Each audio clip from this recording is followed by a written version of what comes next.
All right. So first of all, welcome back, guys. Okay. So welcome to this channel, Civil Prep Jharkhand. और आज हम बात करेंगे guys freshly जो JPSC को कैसे टारगेट कर सकते हैं। जेपीएससी को कैसे टारगेट कर सकते हैं, दैट मीन्स 14 जेपीएससी अगर सिविल सर्विस की बात करें, है ना।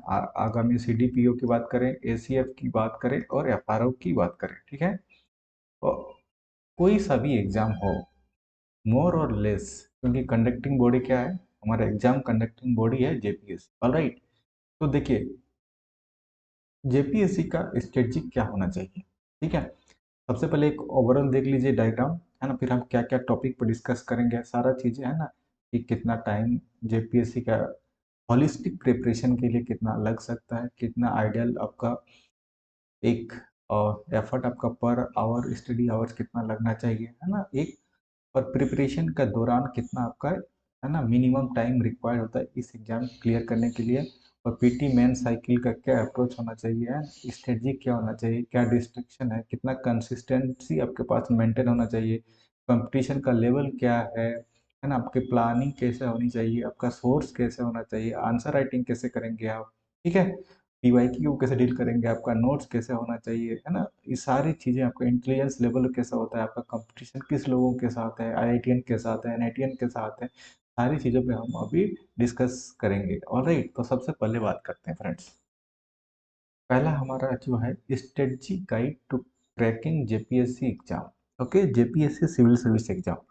जब हम सिविल सर्विस की बात करते हैं तो सबसे पहले अभी हम एक मोटा मोटा ओवरव्यू लेते हैं, और आने वाले मतलब अभी इसी वीडियो में, आने वाले नेक्स्ट स्लाइड्स में, है ना, आपको समझ में आएगा कि क्या हम बात करने जा रहे हैं। तो फिलहाल अगर हम मोटा मोटा बात करें कि जेपीएससी सिविल सर्विस प्रिपरेशन के लिए आपको बेसिक क्या नीड होती है। देखिए, आपका एक जो काफ़ी बिगनर जो है, कभी अभी आप पढ़ाई नहीं किए हो, या तो अगर आपने पढ़ाई किया भी है, कौन सा पढ़ाई की बात कर रहा हूँ, सिविल सर्विस एग्जामिनेशन की। ओके, अगर आपने पढ़ाई किया भी है बट आपका वो प्रॉपर एक किसी स्ट्रेटजी के साथ पढ़ाई नहीं किया है, तब भी मैं आपको फ्रेशर के ही कैटेगरी में रखता हूँ, है ना। कोई अगर फ्रेशर है और या भी एक्सपीरियंस है but you are not up to the mark, है ना। अगर आप अप टू द मार्क नहीं हो तो मैं मान के चलता हूँ एज ए फ्रेशर, और तो you are experience but you are not up to the mark, तो मैं आपको ये समझ रहा हूँ कि आपको एटलीस्ट 10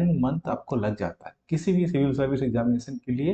ये 10 मंथ लग जाता है, बशर्ते आप डेली डेडिकेट करते हो 6 to 8 आवर्स पर डे, ठीक है। डेली कितना करते हो, 6 पर आवर्स पर डे करते हो। और ऐसा भी नहीं है कि आपने एक दिन किया, कंसिस्टेंसी यहाँ पे दिखाना पड़ेगा। देखिए, कंसिस्टेंसी आपको दिखाना पड़ेगा, आगे डील करेंगे इस पॉइंट में। तो फिलहाल 10 मंथ आपको लग जाता है। डेली स्टडी आवर्स कितना होना चाहिए बता दिया। Answer writing practice, PYQ analysis, ignoring answer writing. जहाँ पे जो हमारा नॉर्मल लोगों का जो पिटफॉल क्या होता है, हमारे सिविल सर्विस में फेल करने का रीजन क्या होता है कि हम इग्नोर कर देते हैं मेंस आंसर राइटिंग को, और लैक ऑफ स्ट्रक्चर। पढ़ाई तो हम करते हैं बट हम स्ट्रक्चर तरीके से नहीं पढ़ाई करते हैं, राइट। वो सब डिस्कस करेंगे। और क्या करेंगे, हमको सबसे पहले जिस युद्ध के लिए कंपटीशन क्या है, ये आपका एक लिए रणभूमि हो गया, है ना, रणभूमि हो गया। अब इस रणभूमि में आपको क्या करना है, लड़ाई जीतनी है। सबसे पहले आपको लड़ाई किससे है वो आपको पता होना चाहिए, कितने लोगों से लड़ाई है वो पता होना चाहिए, और किस टाइप के लोगों से पढ़ाई मतलब लड़ाई है वो भी पता होना चाहिए। तो नंबर ऑफ कैंडिडेट्स पे डिस्कस करेंगे, है ना। 4 to 5 lakhs ऑलमोस्ट अप्लाई करते हैं। सीट्स कितनी होती है, 250 से 300 के बीच ऑन एन एवरेज होती है, राइट। तो इस पे भी डिस्कस करेंगे। क्वालिफाइंग स्टेजेस क्या क्या होती है, पीटी क्या होती है ना, तो उसके लिए क्या स्ट्रेटजी होगी, मेंस के लिए क्या स्ट्रेटजी होगी, और फाइनल इंटरव्यू के लिए क्या स्ट्रेटजी होगी, है ना। तो कोई एक भी अगर आप क्लियर करते हो तो इसका मतलब ये नहीं कि आपने सिविल सर्विस पास कर लिया, आपको हर स्टेज से गुजरना पड़ेगा। और जब तक आपका मेरिट में नाम नहीं आता है, इसका मतलब ये नहीं समझे कि मेरा हो गया, ठीक है। और डिफरेंस फ्रॉम अदर एग्जाम जैसे कि फॉर एग्जांपल एसएससी हो गया, ठीक है। वन डे एग्जाम की बात कर रहे हैं, रेलवे हो गया, तो वहाँ पे भी तो जीएस लिखा रहता है ना। एसएससी में भी लिखा रहता है कि जीएस, ओके। रेलवे में भी लिखा रहता है कि जीएस। तो जनरल स्टडीज का मतलब ये नहीं है कि आपका वही एसएससी वाला जीएस और रेलवे वाला जीएस यहाँ पे सिविल सर्विस में भी काम करेगा। यहाँ पे इसलिए लिखा हूँ कि depth of GS, and importance of mains score. Mains में कितना स्कोर करते हो वही आपका समझ में, मतलब उसी से आपको झलक आ जाता है कि आपका जो, आप कितने पानी में हो बेसिकली, है ना। जीएस के मामले में आप कितने पानी में हो। दैट्स वाई कि ये जो सिविल सर्विस एग्जाम होता है, डिफरेंस होता है, this is the main difference of the GS, ना। जीएस हर जगह पढ़ते हो, ठीक है। आप ग्रुप डी का भी एग्जाम दोगे, वहाँ पे भी जीएस लिखा रहता है, ठीक है। आप एसएससी ग्रेजुएशन लेवल पे दोगे तब भी जीएस लिखा रहता है, सिविल सर्विस में भी जीएस लिखा रहता है। तो क्या जीएस हर जगह सेम है? नहीं। हर एग्जाम के लिए सिलेबस अलग से डिफाइन किया गया है, राइट। हर एग्जाम के लिए अलग अलग सिलेबस डिफाइन किया गया है, और डेप्थ, है ना, कौन सा एग्जाम के लिए कौन सा डेप्थ में पढ़ना है, यहाँ पे डिफर करता है ना। और वही आपका मेंस का स्कोर आपको आईना दिखा देता है कि आप कितने पानी में हो, अपने जीएस को कितना डेप्थ में पढ़ा है, राइट। तो इस सब पे बात करेंगे, तो चलिए शुरुआत करते हैं फ्रेंड्स। सबसे पहले जेपीएससी का हमको कम्पिटिटिवनेस, कितना हमारे यहाँ पे कम्पिटिटिव है जेपीएससी, उसके बात करेंगे। इसलिए कह रहे हैं कि understanding JPSC civil service examination competitive and strategy. हमारा क्या स्ट्रेटजी होना चाहिए, क्या हमारा किन लोगों से एग्जाम है। सबसे पहले कंपटीशन का लेवल देखो, मैंने बताया कि 4 से 5 लाख मिनिमम फॉर्म भरेगा, मिनिमम, ये है मिनिमम। मैक्सिमम भी जा सकता है, क्यों? क्योंकि हमारा जो अनएम्प्लॉयमेंट रेट है काफ़ी ज़्यादा है ना। हर जगह पे भी अनएम्प्लॉयमेंट समस्या है। तो डे बाय डे क्या होता है, बेरोजगारी बढ़ रही है ना। डे बाय डे रोजगार कम हो रहा है, मतलब बेरोजगारी बढ़ रही है, जिसके कारण से जो कंपटीशन का लेवल है, कंपटीशन का लेवल क्या हो रहा है डे बाय डे, और टफ हो जा रहा है। ठीक है, टफ होने का रीज़न क्या है? स्टूडेंट ज़्यादा हैं, ठीक है, जॉब है नहीं, ठीक है। स्टूडेंट ज़्यादा है, जॉब कम है। तो सीधा सीधा इसका रेप्लिकेशन आप देख सकते हो कि कहाँ पे पड़ता है। तो आप जिसके कारण से क्या हो रहा है कि आईआईटी ग्रेजुएट्स भी इस एग्जाम पे शामिल होते हैं, क्योंकि सिविल सर्विस एग्जाम होता ही है, उसमें सबका सपना एक तरह से होता है, सबका नहीं, मतलब मोस्टली जो होता है, क्योंकि ये स्टेट का टॉप मोस्ट एग्जाम होता है ना, स्टेट का टॉप मोस्ट एग्जाम होता है, स्टेट का टॉप मोस्ट एग्जाम होता है। तो आईआईटी ग्रेजुएट्स भी रहते हैं, एनआईटी ग्रेजुएट्स भी रहते हैं, है ना, बीआईटी मेसरा के भी रहेंगे, ठीक है। और भी बहुत सारे टॉप कॉलेजेस, संत जेवियर्स के रहेंगे, है ना, संत जेवियर्स के रहेंगे, संत कोलम्बस के रहेंगे, और भी जितने भी रेपुटेड है वो तो रहेंगे ही रहेंगे, और बाकी जैसे भी नॉर्मल कॉलेजेस के हैं वो भी रहेंगे। प्लस जो वर्किंग प्रोफेशनल्स है, वर्किंग प्रोफेशनल फॉर एग्जांपल कोई झारखंड गवर्नमेंट में ही है ना, फॉर एग्जांपल कोई एसआई के पोस्ट में काम कर रहा है, ठीक है, कोई और आपका फॉर एग्जांपल कोई अदर, है ना, जॉब में काम कर रहा है, फॉर एग्जांपल कोई झारखंड पुलिस में ही है, बट उसका क्वालिफिकेशन ग्रेजुएशन किया हुआ है, ठीक है, झारखंड पुलिस में है, एसआई में है, और कोई आपका फॉर एग्जांपल झारखंड एसएससी के थ्रू बहुत सारे एग्जाम दे गया, फॉर एग्जांपल कोई एएसओ में है, ठीक है। बट सबका सपना क्या रहता है कि वो जाए सिविल सर्विस में, ये हो गया। बहुत सारे सेंट्रल लेवल पे हैं, सेंट्रल सीजीएल में है, राइट। बहुत सारे आपके आर्मी वगैरह में हैं, है ना। बहुत सारे लोगों का है जो ऑलरेडी है, बहुत सारे आपके प्राइवेट सेक्टर में भी होंगे, बहुत सारे प्राइवेट सेक्टर में। कहने का मतलब है कि ऑलरेडी उन्होंने एक लेवल का जो कंपटीशन है उन लोगों ने झेल चुका है ना, उन्होंने क्रॉस कर चुका है। तो मतलब एक आपका उसका बेसिक इस तरह से है कि थोड़ा बहुत, है ना, up to the civil service exam के लेवल तक नहीं है, but at least some basics clear है ना। तो कंपटीशन लेवल आपका यहाँ पे, ठीक।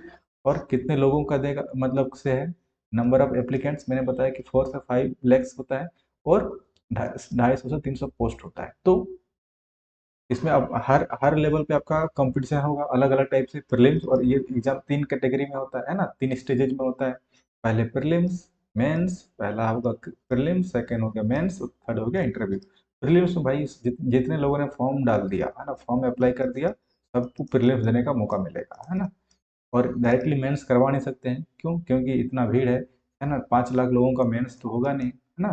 तो पीटी क्या है, पीटी में एक फिल्टर करता है, सबसे पहले फिल्टर कर लेगा, ठीक है। अब फिल्टर किस बेसिस पे होता है?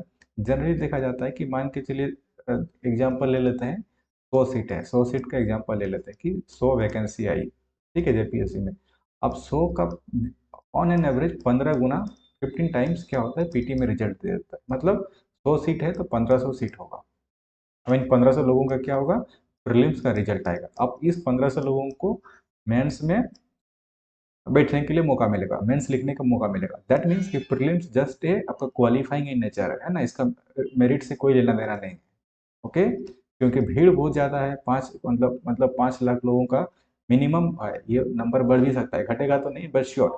तो इससे क्या हो गया, इससे हो क्या रहा है कि आपको एक फिल्टर करेगा, और 15 जितना सीट है उसको 15 से मल्टीप्लाई कर देगा, और 1500 लोगों को मेंस के लिए ये करेगा मेन। उसके बाद क्या है, तो इसका मतलब क्या, पीटी में सबसे तगड़ा फाइट है, पीटी में तगड़ा फाइट है पीटी में, राइट।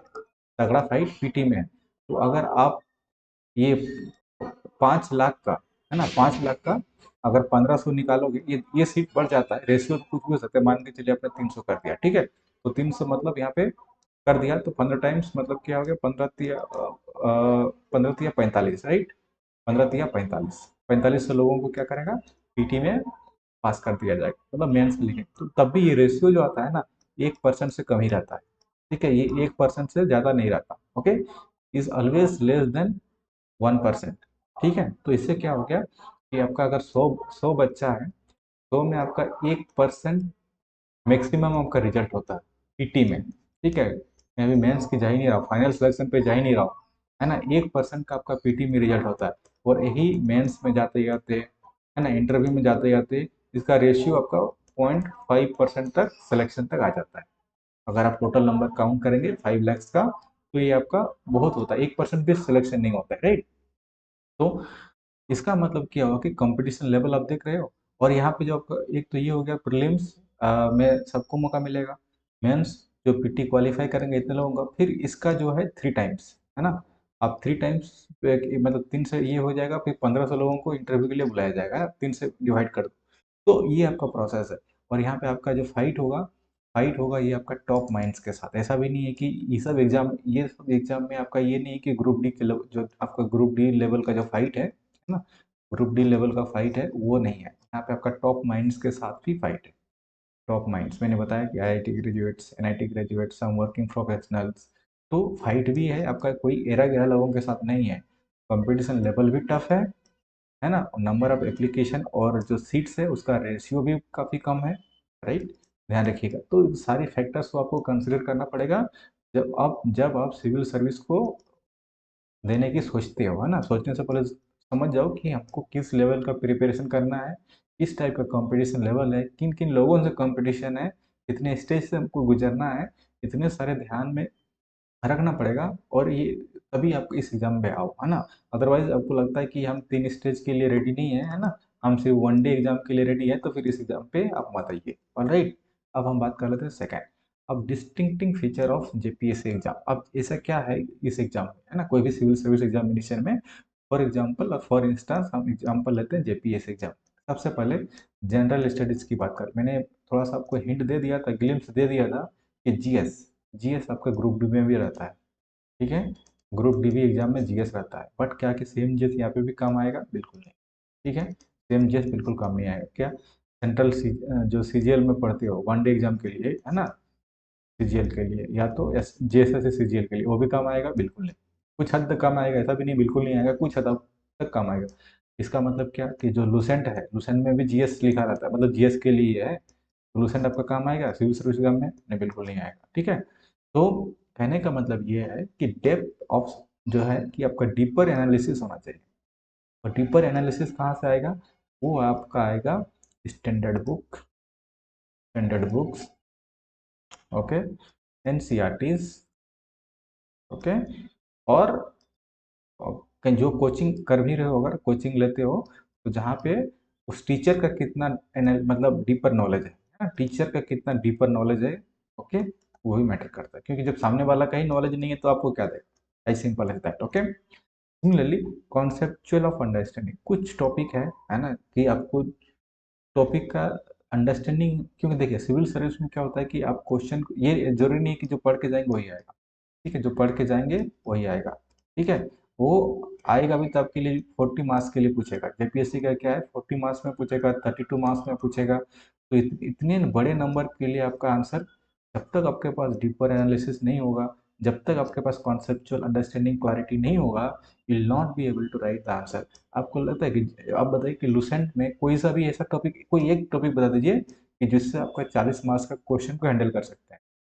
सोल्यूशन का कोई एक टॉपिक बता दीजिए कि इतना डिटेल में दिया हुआ है कि आप उससे 32 मार्क्स का क्वेश्चन को अटेम्प्ट कर पाएंगे, बिल्कुल नहीं कर पाएंगे, राइट। एक बुक से आप इतना सारे सब्जेक्ट को कैसे कवर कर सकते हैं, वो भी 40 मार्क्स का क्वेश्चन, है ना, 32 मार्क्स को, सो इसीलिए आपको जीएस है, Lucent is not meant for civil service examination, Lucent is for one day exam. One day exam के लिए काफ़ी अच्छी बुक है, मैं ये नहीं बोला कि लूसेंट खराब बुक है, बट आप समझिए कि जीएस का स्तर किस लेवल का है, deeper analysis. You are preparing for JPS exam and that too for state top most civil services, and you are relying on the lucent GS. That is wrong. That means you need to have a deeper analysis. You should have the conceptual understanding, conceptual clarity. ये आपको समझ में आएगा कि GS को हमको पढ़ना है, बट किस लेवल पर पढ़ना है। क्यों? क्योंकि आपका एग्जाम है जेपीएससी सिविल सर्विस एग्जाम, तो आपको उस हिसाब से जीएस को भी पढ़ना पड़ेगा। Similarly, coming back to the preparation focus, आपका क्या है कि हर एक फॉर्मूला, मान के चलिए देखिए, यहाँ पे क्या है कि जेपीएससी का सिलेबस इज वेरी वास्ट, है ना।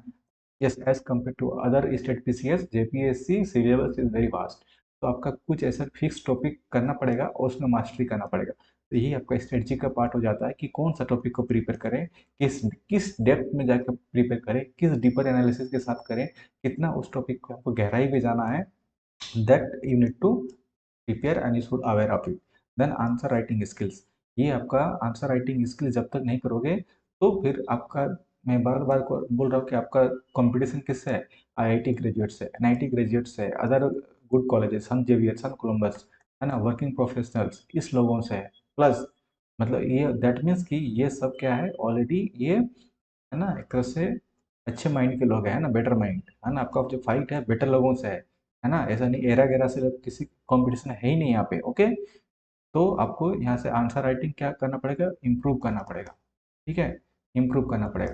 तो यहाँ पे कुछ लोगों का कहना होता है, देखो यहाँ पे देखिए फ्रेंड्स, कुछ लोगों का कहना होता है कि अब यहाँ पे अभी दो कैटेगरी के लोग आ जाएंगे, दो कैटेगरी के लोग क्या आ जाएंगे, है ना। अब दो कैटेगरी के लोग यहाँ पे आ जाएंगे, है ना, पहला दूसरा। ओके, इस दो कैटेगरी में क्या है, पहला होता है कि भैया हम जब पीटी पास करेंगे तभी मेंस हम तैयारी करेंगे। अब मतलब इसका मतलब है कि वो पीटी जब तक पास नहीं करेगा तब तक वो मेंस का सिलेबस ना देखेगा, ना पढ़ेगा, ना उसमें आंसर राइटिंग करेगा। तो ये जो कैटेगरी है, ये तो ऐसे ही एग्जाम से रेस से बाहर हो गया। ठीक है, इस कैटेगरी का जो लोग है, एग्जाम से पहले ही बाहर हो गया कि वो सब सिर्फ ये पीटी पास करने के चक्कर में है। ठीक है, उसका उसका मतलब फाइनल मेरिट लिस्ट से कोई लेना देना नहीं है, उसका फाइनल मेरिट लिस्ट से पता ही नहीं है कि हमारा यहाँ पे क्या बोल रहा है कि हमारे प्रीलिम्स, मेंस और इंटरव्यू, ये हमारे सारा क्वालिफाइंग स्टेज नहीं है। आप पीटी पास कर भी लेंगे, मान के चलिए अच्छे मार्क्स से पास कर लिए, मेंस में नहीं हो पाया, इंटरव्यू में नहीं हो पाया, अब क्या कर लिए, इसीलिए जो इस कैटेगरी में रहते हैं कि हमको तो सबसे पहले पीटी पास करना है, उसके बाद हम मेंस का तैयारी करेंगे। तो ये तो पहले ही रेस से बाहर हो चुका है। सेकंड कैटेगरी है, आपको integrated PT plus mains plus interview साथ में आपको तैयारी करना है। ओके, समझ में आ गया। तो दैट मीन्स कि आपका पीटी के साथ साथ पीटी में भी जो कुछ ऐसे टॉपिक्स हैं, मेंस में भी कुछ ऐसे टॉपिक्स हैं, आपको हर हर हाल में उसको तैयारी करना पड़ेगा। दैट टू मास्टरी, मास्टरी मतलब आपका डीपर एनालिसिस के साथ, कॉन्सेप्चुअल अंडरस्टैंडिंग के साथ कुछ टॉपिक को तैयारी करना पड़ेगा। प्लस सिमिलरली पीटी में भी कुछ टॉपिक होंगे, मेंस में भी कुछ टॉपिक हो, क्योंकि सारा तो नहीं कर सकते, है ना, सारे टॉपिक किसी के बस की बात नहीं है ना। इंटायर टॉपिक ऑफ सिलेबस किसी की बस की बात नहीं है, ये डेम शेयर लिख लो, and that to specific to JPSC. So what you need to do, you have to select few topics. Okay, और वहां से आपका ये प्रिपरेशन इस लेवल का होना चाहिए कि यहाँ से अगर क्वेश्चन किसी टाइप से आता है, कोई भी टॉपिक, मतलब क्वेश्चन का पैटर्न कुछ भी हो सकता है, अगर उस टॉपिक से आया तो मेरा जो क्वेश्चन है ना, छूटना नहीं चाहिए, है ना, at any cost question should not miss. Okay, so that you have to follow. Answer writing आपको डे वन से प्रैक्टिस करना है, डे वन से प्रैक्टिस करना है।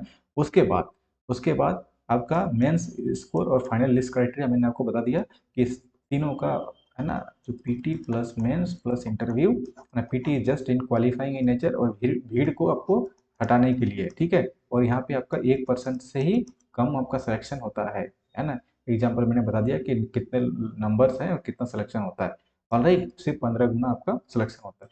और मेन आपका जो कितना जीएस का डीपर एनालिसिस है, वो मेंस आपको तय करेगा। ठीक है, अगर इंटरव्यू आपका मतलब अच्छा नहीं भी जाता है, तो मेक श्योर करो कि आपका मेंस में इतना अच्छा नंबर आ जाए कि इंटरव्यू में थोड़ा बहुत प्लस माइनस भी हो जाता है, तो you are in for your final merit list. Then coming to the next. Okay, कितना टाइम आइडियली लगना चाहिए पूरा प्रिपरेशन फेज को, है ना, जितना हमने डिस्कस किया कि हमने इसको, इस फेज को गुजरने के लिए, क्रॉस करने के लिए, है ना, पीटी मेंस और इंटरव्यू, ये तीनों फेज को हमको क्रॉस करने के लिए, बिल्कुल अगर हम आज से तैयारी करते हैं, कल से तैयारी करते हैं, मतलब बिल्कुल जीरो से शुरू करते हैं, कितना टाइम लगता है।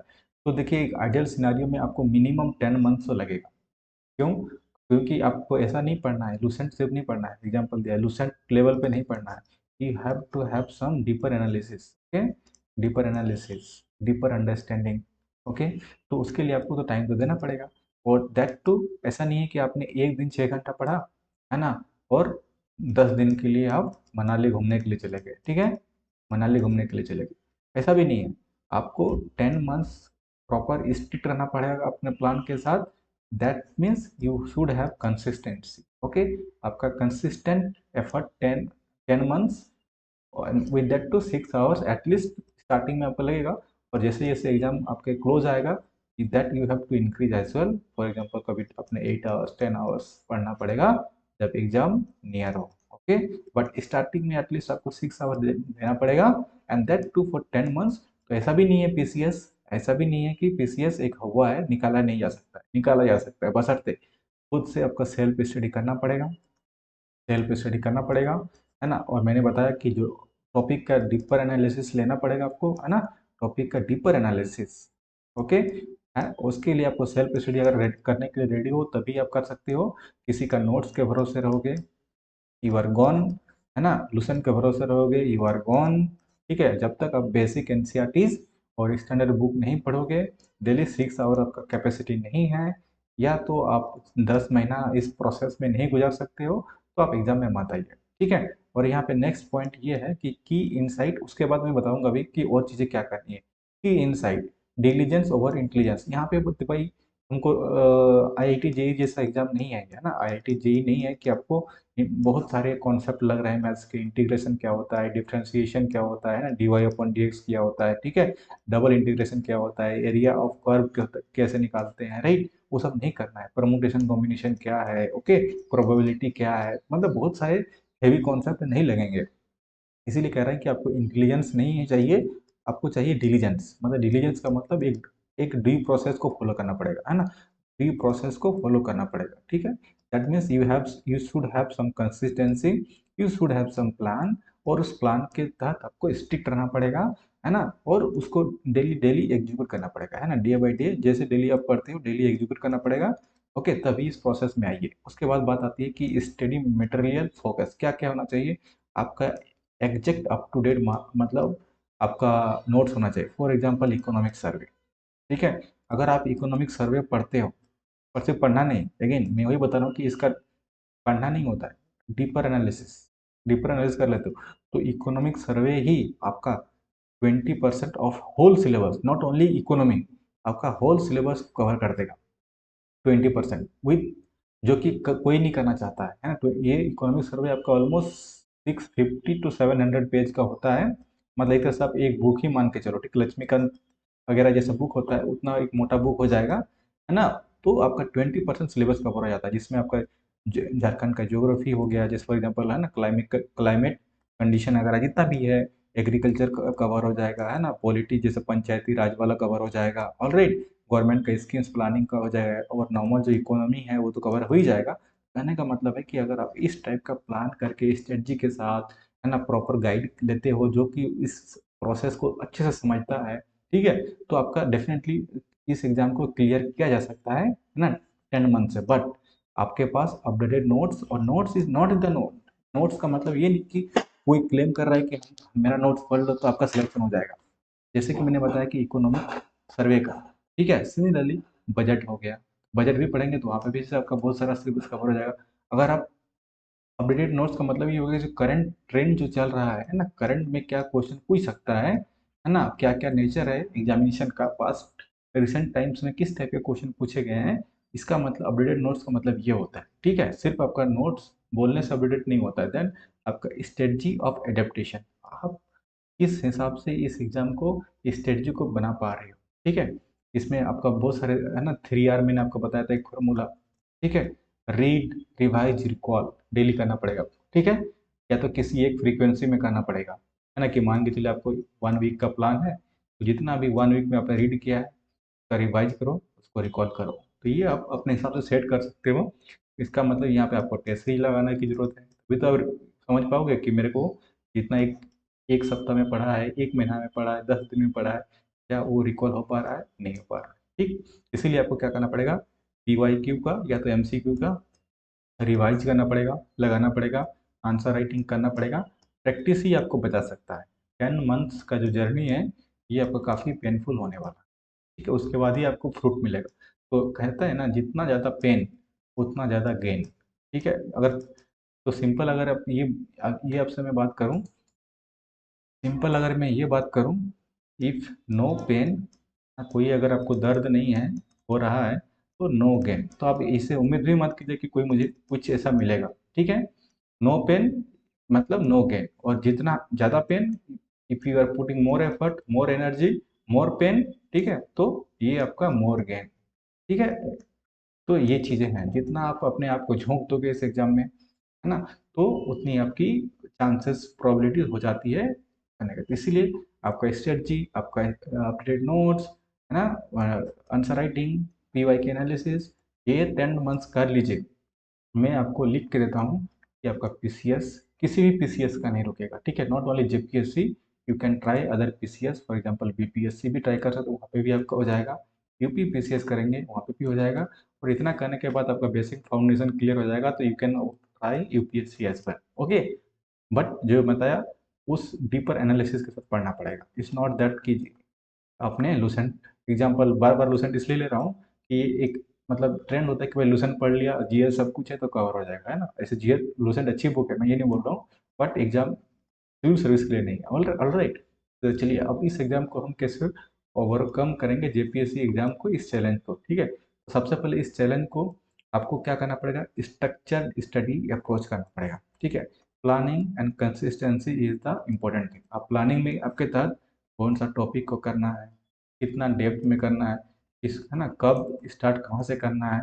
और कंसिस्टेंसी मैंने बता दिया कि ऐसा नहीं कि आपने 2 दिन पढ़ा महीना में, इस सप्ताह में, बाकी दिन अरे यार JPSC का एग्जाम तो होता नहीं है, बहुत टाइम लगता है, ऐसा होता है, वैसा होता है, विमर्श में पढ़ के, न्यूज में पढ़ के। ठीक है, तो वो सबसे आपको बच कर रहना है।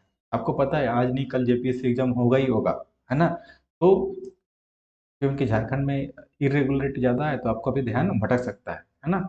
और जैसे ही भटकेगा, क्योंकि आपको देखिएगा most of the channel YouTube में क्या है आपका, JPSC का मोस्टली क्या होता है, आपका न्यूज का पेपर कट का ही चैनल है, news paper cut. That means कि आपका न्यूज, अगर आज न्यूज आ गया कि JPSC का चेयरमैन अपॉइंटमेंट हो गया, उस चीज़ से आपका जितने भी JPSC का क्लेम करते हैं कि मैं JPSC का तैयारी कराता हूँ, सारे का वीडियो उसी टॉपिक पे रहेगा, है ना, कि JPSC अपॉइंटमेंट हो गया।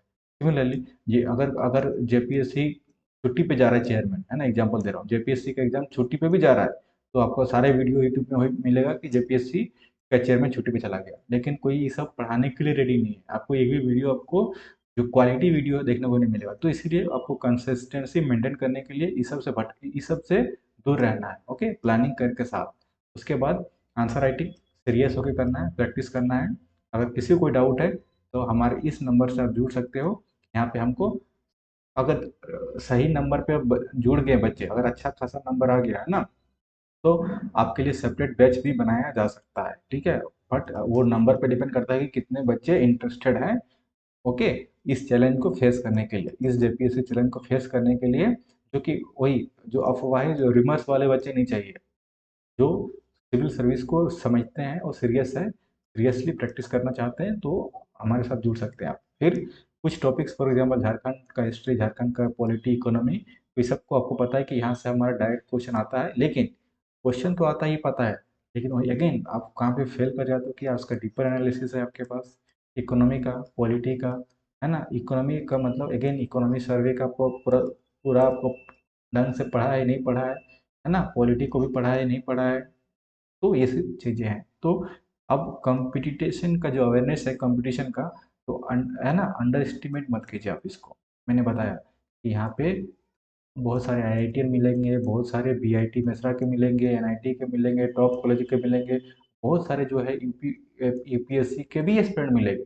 जिसका UPSC में बहुत दिनों से ट्राई कर रहे हैं, वहाँ पे नहीं हो पा रहा है, वो भी आपका JPSC में आएंगे। तो इसीलिए आपका जो प्रिपरेशन होगा वो सुपरफिशियल लेवल पे होना चाहिए, राइट। ओके, तो बात करते हैं कि अब हम इतना तो देख लिया, लेकिन हम कैसे सक्सेस कर सकते हैं, है ना, हमको कैसे सक्सेस मिल सकते हैं। सबसे पहले आपका जो अप्रोच होना चाहिए बिल्कुल क्रिस्टल क्लियर, है ना। जो आपका एग्जामिनेशन का प्रिपरेशन का लेवल होना चाहिए, स्ट्रक्चर होना चाहिए, that too clear and crystal. Okay, clear and crystal.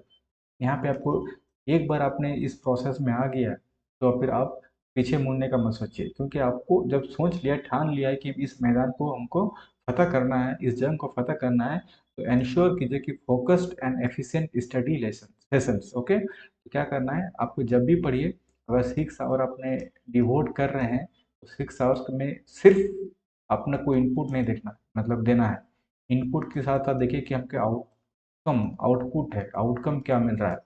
इस 6 आवर में आपने जो मेहनत लगाई, आपने जो एनर्जी खर्च किया, टाइम दिया, इन्वेस्ट किया, क्या इस 6 आवर्स में आपको क्या सीखने को मिला। ऑलराइट, आप मान के चलिए कोई कोचिंग भी जाते हो, आप कोई कोचिंग में जाते हो, फॉर एग्जांपल कोचिंग में आपने 2 आवर्स दिया, एग्जांपल दे रहा हूँ कि 2 आवर्स दिया, कोई 3 आवर्स देता है, ठीक है। और फॉर एग्जांपल वो टीचिंग में क्या पढ़ा रहा है, अच्छा, ये हम आज पढ़ा रहे हैं प्राचीन इतिहास। ओके, प्राचीन इतिहास, वो आधा घंटा लगा दिया कि प्राचीन इतिहास में पढ़ना क्या है। ओके, तो फिर आपको बताया जाता है कि चलिए ये हमारा हड़प्पा की जो हड़प्पा सभ्यता है, उसके साइट कौन कौन है। वो सब के लिए अगर आप 2 घंटा 3 घंटा दे रहे हो तो इसका मतलब आप जस्टिफाई नहीं कर रहे हो अपने 6 आवर का, या तो जितने भी आपने यहाँ पे 2 आवर्स 3 आवर्स टाइम दिए हो, you are not justifying it. Okay, हम इसीलिए कर रहे हैं कि आपको एफिशिएंट देखना है कि 6 आवर 2 आवर उस किस लेवल का आपको डीपर एनालिसिस मिल रहा है। Then daily answer writing, enhance answer writing skills and self evaluation. क्योंकि देखिए नॉलेज आपका मान के चलिए ले भी लिया, लेकिन एंड ऑफ द डे आपका नॉलेज झलकना चाहिए आपका आंसर कॉपी में, ठीक है। आंसर कॉपी में एंड ऑफ द डे आपका झलकना चाहिए, that means how you are presenting your knowledge into your answer. तो ये आपका तभी आएगा जब आप प्रैक्टिस करोगे, है ना, उसका एवेल्यूशन करोगे, या तो खुद करा लो या तो किसी दूसरे से करवा लो कि मैंने ये पढ़ा है, ये टॉपिक, ये बताइए कि यहाँ पे क्या मिस है। तो that means you are doing your evaluation and you are improving day by day.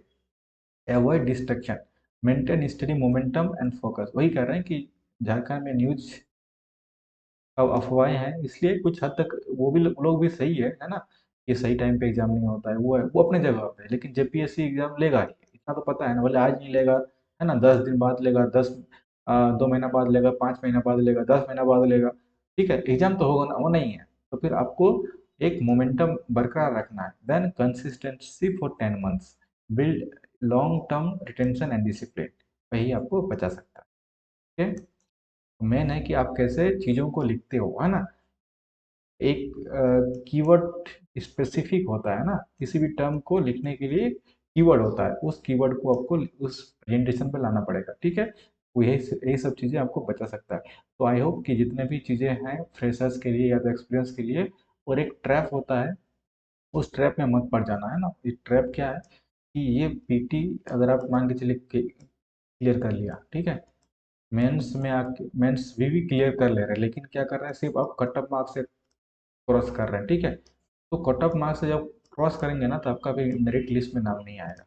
Cut off से हमेशा 30-40 मार्क्स एबव जाने की कोशिश कीजिए, तभी आपका मेरिट लिस्ट में आएगा, ठीक है। तो इसीलिए पीटी निकल जाएगा, मेंस निकल जाएगा, फिर इंटरव्यू भी नहीं होगा, तो फिर आपको जीरो से शुरू करना पड़ेगा, फिर पीटी मेंस, फिर ऐसे ही, तो ये साइकिल में नहीं बढ़ना, ठीक है। तो ये सब चीज़ें हैं, दैट्स ऑल गाइस, है ना। तो किसी को अगर सिविल सर्विस का तैयारी करना है हमारे साथ, तो हमारे इस नंबर से जुड़ सकते हैं। हमारे यहाँ पे काफ़ी बेहतरीन तरीके से, और जो मैंने बताया कि जो नोट्स हैं आपका एक तरह से, नोट्स मतलब एक और तरीका होता है, ये मतलब एक और टाइप के बच्चे होते हैं, है ना, एक पीडीएफ वाले बच्चे होते हैं, इसको मैं बताना भूल ही गया था, है ना। ये सबसे इंपॉर्टेंट है, इसको भी देख लीजिएगा। एक बच्चे होता है सिर्फ पीडीएफ का सर्च में लगे रहते हैं, उनका पहला ही क्वेश्चन ही होता है पीडीएफ। आप लेकिन आपका पहला क्वेश्चन क्या होना चाहिए था कि सर आपका जो किस लेवल पे आप तैयारी कराते हैं, किस लेवल पे किस डेप्थ में जाके आप पढ़ाते हैं, है ना, डीप एनालिसिस कराते हैं कि नहीं कराते। आपका पहला क्वेश्चन ये होना चाहिए। लेकिन 99% लोगों का क्वेश्चन क्या रहता है कि सर आप पीडीएफ देते हो कि नहीं देते, है ना। दैट मीन्स वो फिर, लेकिन ये है, पीडीएफ आप दे भी दोगे तो नहीं पढ़ेगा, पढ़ेगा भी नहीं। वो क्या करता है, सिर्फ है ना कंटेंट को कलेक्ट करने की कोशिश करता है, है ना, वो पढ़ेगा नहीं। सिमिलरली दूसरे जगह पे जाएगा, सेम चीज़ वो करेगा। तो इसका मतलब अगर आप देखोगे उसके पास क्या है, एग्जाम्पल ले लो कि इकोनॉमी है, तो इकोनॉमी का के जितने भी है उसका मार्केट में अवेलेबल है ना, सबका सबका मटेरियल मिल जाएगा। लेकिन अगर उसी से क्वेश्चन आ गया तो क्वेश्चन को सॉल्व नहीं कर पाएगा। मतलब क्या कर रहा है वो, है ना, वो सिर्फ पीडीएफ के पीछे पागल है ना, वो किसी कॉन्सेप्ट को लेकर पागल नहीं है। तो ये सब चीज़ें मत पढ़िए, है ना। तो thank you so much, that's it.